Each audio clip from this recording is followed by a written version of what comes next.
नमस्कार दोस्तों। उत्तर प्रदेश की सियासत एक बार फिर बड़े मोड़ पर खड़ी है। साल 2027 में उत्तर प्रदेश विधानसभा चुनाव होने वाले हैं और जैसे जैसे चुनाव नजदीक आ रहे हैं, वैसे वैसे राजनीतिक हलचल तेज होती जा रही है। एक तरफ मौजूदा मुख्यमंत्री योगी आदित्यनाथ हैं, जो बीजेपी के चेहरे के तौर पर दोबारा मैदान में उतरेंगे, और दूसरी तरफ समाजवादी पार्टी के राष्ट्रीय अध्यक्ष अखिलेश यादव हैं, जो इस बार इंडिया गठबंधन के साथ मिलकर सत्ता में वापसी की तैयारी कर रहे हैं। दोस्तों, उत्तर प्रदेश देश का सबसे बड़ा राज्य है।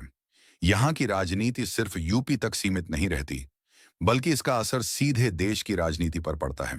2027 का चुनाव इसलिए भी खास है क्योंकि यह तय करेगा कि क्या बीजेपी लगातार तीसरी बार सत्ता में लौटेगी या फिर प्रदेश में बदलाव की राजनीति शुरू होगी। पिछले कुछ सालों में योगी आदित्यनाथ की सरकार ने कानून व्यवस्था, धार्मिक मुद्दों और राष्ट्रवाद के नाम पर अपनी मजबूत छवि बनाई है। बीजेपी का दावा है कि योगी मॉडल ने अपराध पर लगाम लगाई, इंफ्रास्ट्रक्चर को बढ़ाया और प्रदेश को निवेश के लिए आकर्षक बनाया। लेकिन इसी के साथ विपक्ष लगातार ये सवाल उठा रहा है कि क्या आम जनता की जिंदगी सच में बेहतर हुई है? क्या बेरोजगारी, महंगाई और किसानों की समस्याओं का समाधान हो पाया है? अब बात करते हैं अखिलेश यादव की। अखिलेश यादव लगातार यह कह रहे हैं कि 2027 का चुनाव बदलाव का चुनाव होगा। उनका दावा है कि उत्तर प्रदेश की जनता बीजेपी से नाराज है और इंडिया गठबंधन को मौका देना चाहती है। अखिलेश यादव यह भी कहते हैं कि युवाओं को रोजगार नहीं मिला, किसानों की आमदनी नहीं बढ़ी और महंगाई ने आम आदमी की कमर तोड़ दी है। दोस्तों, अखिलेश यादव की रणनीति साफ दिखाई दे रही है। वह बीजेपी बनाम जनता का नैरेटिव खड़ा करना चाहते हैं। समाजवादी पार्टी का फोकस पिछड़े वर्ग, दलित, अल्पसंख्यक और युवाओं पर है। अखिलेश यादव बार बार यह कहते हैं कि अगर समाज के ये वर्ग एकजुट हो गए तो 2027 में बीजेपी को हराया जा सकता है। इंडिया गठबंधन की भूमिका भी इस चुनाव में बेहद अहम रहने वाली है।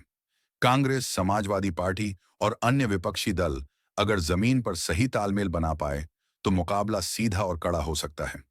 अखिलेश यादव का मानना है कि अगर वोटों का बंटवारा रुका तो बीजेपी को सत्ता से बाहर करना मुश्किल नहीं होगा।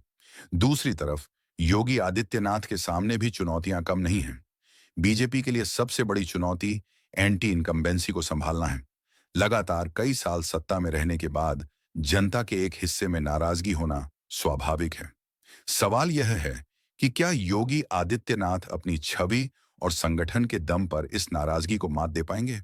दोस्तों, 2027 का चुनाव सिर्फ चेहरों का नहीं, मुद्दों का भी होगा। बेरोजगारी, शिक्षा, स्वास्थ्य, किसानों की आय, महिलाओं की सुरक्षा, महंगाई और सामाजिक न्याय जैसे मुद्दे चुनाव के केंद्र में रहेंगे। अखिलेश यादव इन्हीं मुद्दों को लेकर बीजेपी सरकार को घेरने की कोशिश कर रहे हैं।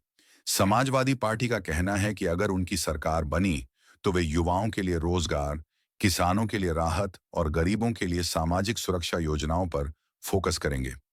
वहीं बीजेपी का कहना है कि योगी सरकार ने जो विकास शुरू किया है, उसे आगे बढ़ाने के लिए एक बार फिर पूर्ण बहुमत जरूरी है।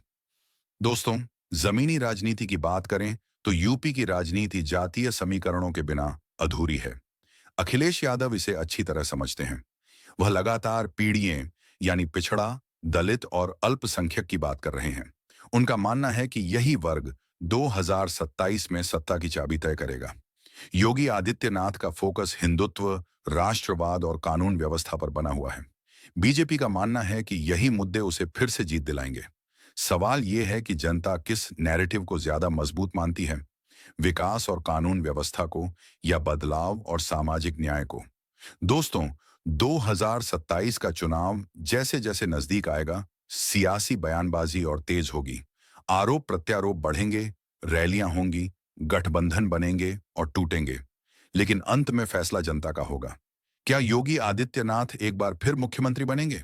क्या अखिलेश यादव 2027 में सत्ता में वापसी करेंगे? क्या इंडिया गठबंधन यूपी में इतिहास रच पाएगा? इन सभी सवालों के जवाब 2027 में मिलने वाले हैं।